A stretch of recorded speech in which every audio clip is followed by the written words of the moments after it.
大家好，我叫阮月希，今日我想分享一個故事，叫《比本靈》。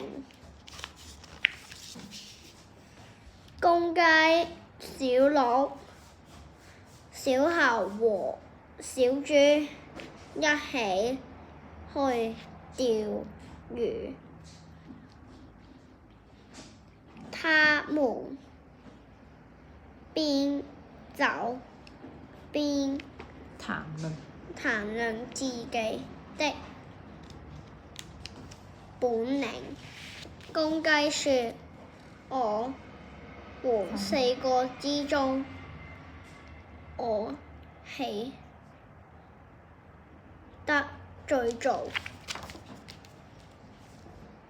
小鹿說：我們四個之中，我跑得最快。猴子說：我們四個之中，我爬得最高。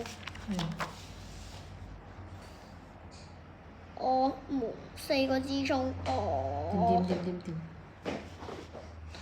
小豬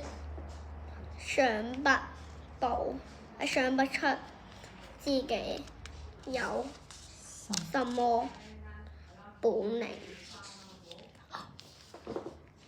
哦，不好了，他們滑倒了！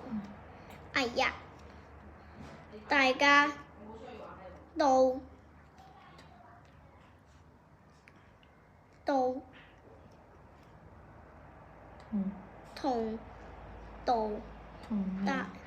痛得大叫起來。小豬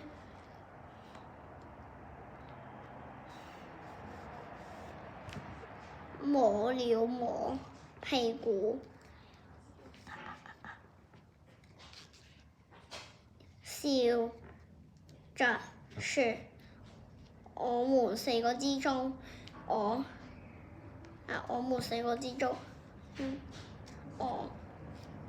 長得